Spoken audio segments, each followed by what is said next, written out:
Eu já falei pra vocês a lenda da cobra que vai afundar São Luís do Maranhão, a cobra que vai afundar o Belém do Pará, mas vocês sabiam. E também tem a lenda de uma cobra gigantesca e adormecida lá no Macapá. E detalhe, pelo que eu vi aqui, aparentemente até acordada ela já tá. Olha só a Victoria Haley, e a cobra que vai afundar Macapá se chama Sofia. Sim, ela tem um nome. Segundo a lenda, na década de 70, lá perto da Ilha de Santana, existia uma tribo indígena e nessa tribo tinha uma indígena em específica que era muito atraente. O nome dela era Icorã e ela era desejada por todos os indígenas da aldeia. Todo dia eles iam até a casa dela, deixar flores, deixar presentes, mas ela não queria nenhum deles. Nenhum era bom o suficiente pra ela, de acordo com a lenda. Segundo a lenda, ela também não podia ficar com ninguém porque ela estava sendo destinada ao deus Tupã. Porém, ela ser muito atraente não era uma coisa boa pra ela. Ela se sentia muito prisioneira daquela beleza dela, porque isso também fazia com que outras indígenas tivessem inveja.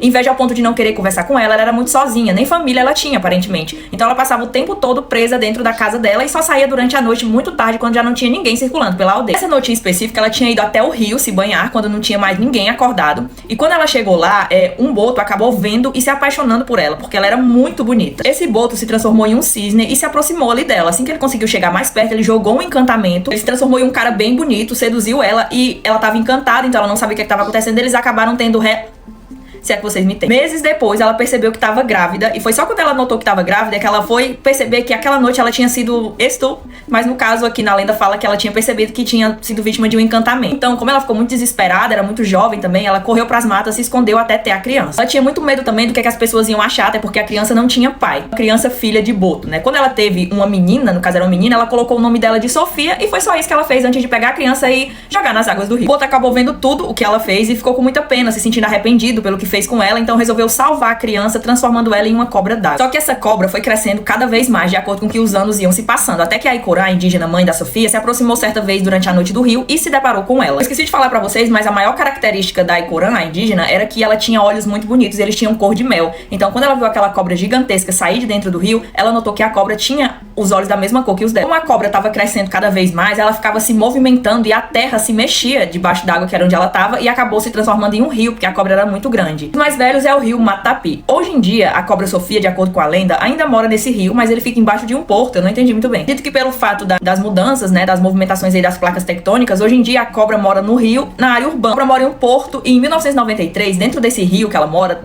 caiu uma estrutura muito grande, que aparentemente estava tendo uma reforma, alguma coisa ali. Foi do nada, tava tudo ok, a estrutura caiu dentro d'água. Daí as pessoas começaram a dizer que era a cobra Sofia acordando. Então depois disso tem relatos de coisas bem assustadoras e estranhas que acontecem no rio, tipo, tem ondas. A galera fala que já viu ondas, principalmente durante a noite, porque dizem que é o horário que a cobra fica acordada, porque durante a manhã aparentemente ela dorme. Essas ondas estão sendo vistas cada vez com mais frequência, então os mais velhos dizem que é porque a cobra tá acordada e em breve vai destruir a cidade de Macapá. Mas e aí, quem aí é de Macapá? Me confirma aqui nos comentários se essa lenda é verdadeira e não sai daqui sem me seguir se gosta desse tipo de conteúdo.